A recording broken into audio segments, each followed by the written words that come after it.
Donc dans la vidéo précédente, j'avais créé une méthode que j'avais mis dans la classe user pour chiffrer l'email. Donc là, je vais faire la même chose avec bcrypt, parce que là, ça va être beaucoup plus compliqué. D'ailleurs, je me pose la question si c'est utile de le faire ou pas. Bon, comme je débute, je n'ai pas trouvé de réponse à cette question-là, car le gros souci là, c'est que chiffrer l'email, c'est instantané. Par contre, pour hacher le mot de passe, ça peut prendre du temps, donc il faut que la fonction soit asynchrone.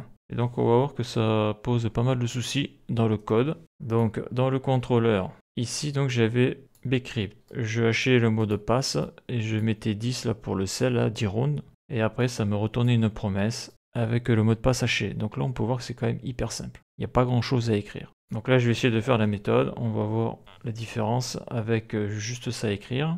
Donc, hacher le mot de passe avant de l'envoyer dans la base de données. CTRL S. Donc moi, ce que je voulais faire, c'est ça. Donc je crée une variable. Par exemple, je vais l'appeler password hash. Comme là, j'ai fait une instance de la classe user. Donc je marque user.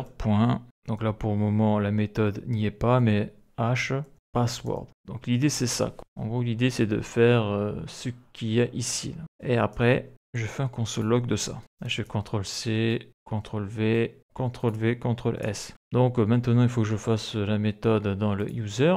Donc, méthode pour hacher le mot de passe. Donc cette fonction, cette méthode est obligatoirement asynchrone parce que sur un serveur, hacher un mot de passe, ça peut prendre du temps et donc il ne faut pas que lorsque le mot de passe est en train de se faire hacher, que tout le programme soit bloqué. Donc là, je vais créer la méthode hash password et là, je vais faire donc function. Donc là, j'écris le terme function parce que je vais utiliser donc async et await pour transformer cette fonction en fonction asynchrone. Voilà. Ici, je ne l'avais pas fait ici. Ici, ça, c'est une fonction synchrone. Ça veut dire qu'elle s'exécute et tant que son exécution n'est pas terminée, le programme reste bloqué sur cette fonction-là. Donc là, avec le hash, on ne peut pas faire ça parce que le hash, ça prend du temps. Donc là, je fais une async function.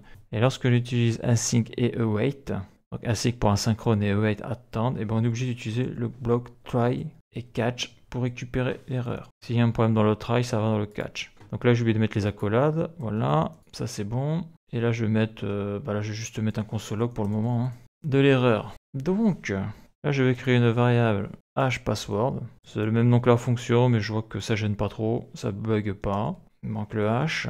Donc, pour bcrypt, j'utilise la méthode hash. Donc là, j'ai mis le point là sur l'objet bcrypt et on voit que les méthodes ne s'affichent pas. Donc, ça veut dire que je ne l'ai pas importé.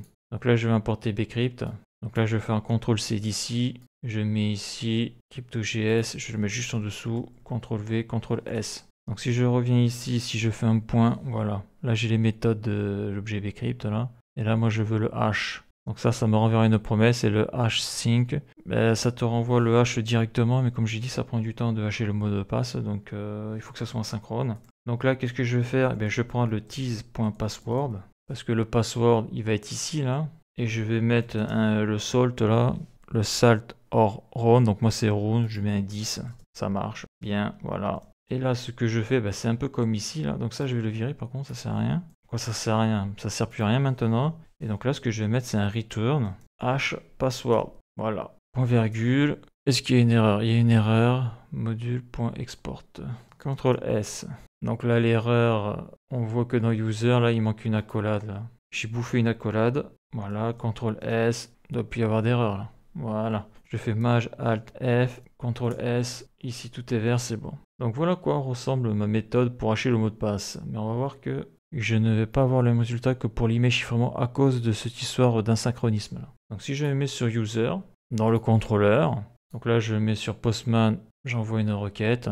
Bien là j'ai l'email chiffré là, mais là au niveau du password hash, ici là, j'ai la promesse qui est sur pending. Donc la valeur qui est dans cette variable là, c'est la valeur qui vient d'ici. Et ça, c'est fait de manière instantanée, quoi. Là, il me dit pending, c'est-à-dire que la promesse est en cours, mais la promesse n'a pas été résolue. Ça a été trop vite. Donc, si je fais un console log dans ma méthode, on va voir que, théoriquement, il doit m'afficher le hash. CTRL C, CTRL V, point virgule, CTRL S. Je me mets sur Postman. Et je n'ai pas le hash. Alors, je recommence, ok. Donc, pour avoir l'affichage du hash ici, là, donc lorsque je mets ma souris sur hash password, sur la méthode hash password qui vient du user, là, on peut voir qu'à droite ici, il y a marqué promise. Donc là, je peux faire un point zen. J'ouvre les parenthèses, donc là, je reviens à la ligne pour que ce soit plus clair. Donc ça sera le retour de la promesse. Donc si la promesse c'est resolve, j'aurai un résultat. Et donc dedans, je mets une fonction de callback. Donc là, ça va être la réponse de la promesse. Et là, ce que je vais pouvoir faire, c'est un console log de réponse. CTRL-C, CTRL-V. Donc la réponse, c'est le hash. Donc ça, je mets ça comme ça pour y voir un peu plus clair à droite. CTRL-S. Donc là, maintenant, est-ce que je vais réussir à afficher le hash du mot de passe? Donc là, je fais un send. Et là, on voit clairement ce qui s'est passé, hein. Le programme a tout de suite exécuté donc le console log qui est ici. Et on voit que la promesse a pris un certain temps avant d'apparaître, avant d'être résolue. Et lorsqu'elle a été résolue, donc on a le zen, la réponse, ça m'a bien fiché le hash. Donc ça montre une chose, c'est que quand tu as une fonction asynchrone et que tu es obligé d'attendre un certain temps avant d'avoir la réponse, ça sert à rien de mettre un console log ici. Parce que tant que la promesse n'est pas résolue, il n'y aura pas la possibilité d'afficher le hash du password. Donc c'est pour ça que j'ai toujours promesse pending, parce qu'au moment où le console log s'exécute, il constate que la promesse est en cours d'exécution, pending. Donc là, je vais faire un petit test. Ce console log là, je vais faire en sorte qu'il ne s'affiche pas tout de suite. Je vais utiliser la fonction setTimeout. Donc setTimeout, on l'a déjà vu, ça prend une fonction de callback. Dedans, je vais y mettre les console log, CTRL-X, CTRL-V. Et là, je vais y mettre 3000 millisecondes. Ça veut dire que les console log vont s'exécuter. Donc lorsque le programme arrivera ici, et après 3000 millisecondes. Donc ça, c'est une fonction asynchrone, ça ne bloque pas le programme. Donc là, je me mets sur Postman, je fais un send. On voit que ce n'est pas apparu au niveau du password hash. Et là, il vient d'apparaître. Et là, qu'est-ce que l'on voit? On voit undefined. Donc on voit que la promesse, donc qui renvoie une réponse, n'a pas envoyé la valeur de la réponse dans le password hash. Donc là, quand on a ce problème-là, souvent, il faut mettre un return. Réponse, je fais un CTRL-C, CTRL-V, point virgule, CTRL-S. Je me remets sur Postman, j'envoie une requête. Donc on voit que ici, là, ce n'est toujours pas exécuté. Et on voit qu'après 3000 millisecondes, ça s'exécute. Et la magique, j'ai bien le hash, donc qui vient de la promesse d'ici, là. Donc du hash password qui vient de user. Ça me l'a bien mis dans password hash. Donc ça fonctionne. Donc le gros souci de ça, c'est que ça sert à rien parce que tant que la promesse n'est pas résolue, c'est-à-dire tant que je n'ai pas reçu le hash, je ne peux pas aller plus loin dans mon programme. Dans le sens où pour envoyer les données dans la base de données, il me faut l'email chiffré, donc ça c'est fait, mais il me faut le mot de passe qui est haché. Donc ça veut dire que cette variable-là ne me sert à rien non plus. Il faut être clair, elle ne me sert à rien. En tout cas, pour ce que je vais faire, elle ne me sert strictement à rien. Donc si je fais ça, j'envoie, j'ai mon email chiffré, j'ai ma réponse, donc le hash. Donc ça veut dire que maintenant tout ça, je vais pouvoir l'envoyer sur la base de données MySQL. Donc le gros souci, c'est que pour faire ma méthode, d'ailleurs avant de faire ça, je vais supprimer les console log parce qu'ils ne me servent plus à rien. Et donc s'ils ne me servent plus à rien, le return response ne me sert à rien non plus, il faut être clair. Donc si j'envoie une requête, est-ce que ça marche toujours mon truc? Ouais, ça marche toujours, le seul truc c'est que comme j'ai enlevé le console log de response, moi, je vais le laisser lui. Je vais le laisser, le response.